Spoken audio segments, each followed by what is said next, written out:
The Middle East woke to shockwaves, a region already fraught with tension and uncertainty. Ismail Haniyeh, the influential leader of Hamas, was dead, leaving a void in the political landscape.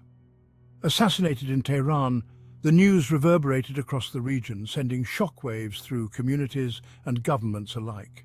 Tensions, already high, spiked even further as people took to the streets in protest and fear.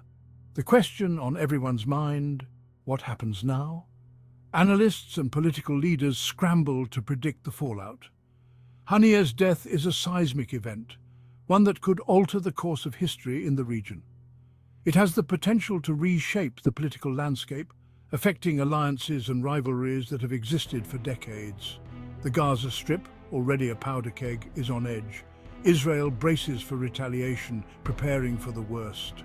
The world watches with bated breath, aware that the repercussions could extend far beyond the Middle East. This isn't just about the death of one man. It's about the potential for more violence, more suffering and more instability. It's about the potential for more violence, more suffering and the impact on countless innocent lives. It's about the fragile peace that hangs by a thread, a peace that now seems more elusive than ever. And it's about the future of the Middle East, a region already grappling with conflict and instability, now facing an even more uncertain future. This is a story about those stakes, about the delicate balance that could tip at any moment. It's about the man at the center of it all, and the forces that led to his demise, forces that continue to shape the region. It's a story that demands our attention because the consequences are too great to ignore, affecting not just the Middle East but the entire world. Ismail Haniyeh was not born into power. His story is one of resilience and determination. He rose from humble beginnings in a Gaza refugee camp, where the harsh realities of life shaped his worldview. His journey was shaped by displacement, by conflict, by the Israeli-Palestinian struggle. The daily hardships and the constant threat of violence were ever present in his formative years. He found his voice in Hamas, a militant group resisting Israeli occupation. It was within this organization that he began to rise, driven by a desire to fight for his people's rights. Haniyeh was a complex figure, embodying both the hopes and the fears of many. Seen by some as a freedom fighter, by others as a terrorist, his actions and decisions were often polarizing. He was a pragmatist and a hardliner, navigating the fine line between diplomacy and militancy. He understood the language of diplomacy, but also the power of armed resistance. His dual approach allowed him to maneuver through the complex political landscape of the region. He climbed the ranks of Hamas, becoming its political leader. His leadership was marked by both strategic acumen and unwavering commitment to the cause. He oversaw the Gaza Strip, a densely populated territory under blockade. The challenges of governance in such a volatile environment were immense. He was a symbol of defiance against Israel, a champion for Palestinians seeking self-determination. His speeches often resonated with the frustrations and aspirations of his people. Understanding Haniyeh means understanding the complexities of Hamas. It requires delving into the organization's ideology, its strategies, and its impact on the region. It means grappling with the decades-long conflict, the frustrations, the grievances. The history of this struggle is long and fraught with pain and loss. It means recognizing the human cost of this enduring struggle. The lives lost, the families torn apart, and the enduring hope for peace amidst the chaos. The news broke with chilling certainty. Ismail Haniyeh targeted and killed. The location, Tehran, the capital of Iran. The method, a carefully planned operation shrouded in secrecy. Details remain murky. Who orchestrated the assassination? Was it a covert operation by a foreign power, or an internal power struggle?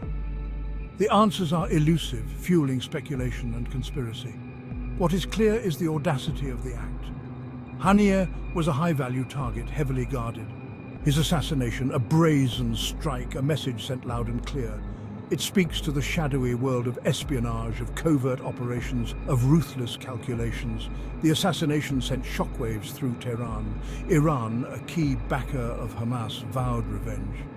The investigation began, a race to uncover the truth behind the assassination and the forces that orchestrated it. Section 4. Waves of reaction, from Gaza to Tel Aviv to Washington. The world reacted with a mix of condemnation and apprehension.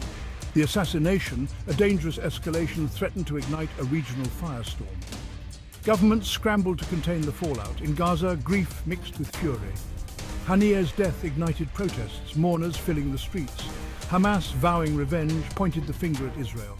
The spectre of retaliation loomed large. Israel, for its part, denied involvement. Security forces went on high alert, bracing for potential attacks. The government, while not claiming responsibility, made no secret of its satisfaction at the removal of a powerful enemy. The international community urged restraint. The UN called for calm, fearing a descent into chaos. World leaders condemned the assassination, emphasizing the need for dialogue and de-escalation. Section 5.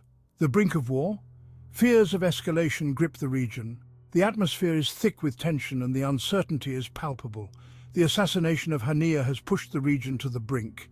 This shocking event has sent ripples of fear and anger through both communities. The fragile peace between Israel and Hamas, already tenuous, threatens to shatter completely. The border areas are now more heavily guarded than ever. The potential for a new conflict, a terrifying prospect, looms large. Military forces on both sides are on high alert, preparing for the worst. Hamas, seeking retribution, may unleash its arsenal. The militant group has vowed to respond with force, escalating the already volatile situation. Rockets could rain down on Israeli cities, prompting a swift and devastating response. The Iron Dome defense system is on standby, ready to intercept incoming threats. The cycle of violence, all too familiar, could spiral out of control. Memories of past conflicts haunt the region, reminding everyone of the high stakes. The international community is scrambling. Leaders from around the world are urgently calling for restraint and dialogue. Diplomatic efforts are underway to prevent an all-out war. Negotiations are intense, with mediators working around the clock to broker peace, but the situation is volatile, the risk of miscalculation high. Any wrong move could trigger a full-scale conflict. The next few days, even hours, are critical. Every moment counts as the world watches and waits. The world watches with bated breath. Will cooler heads prevail? Can diplomacy succeed where force has failed? Or will the assassination of Haniyeh be the spark that ignites a regional conflagration with unimaginable consequences for all involved? The stakes have never been higher, and the outcome remains uncertain.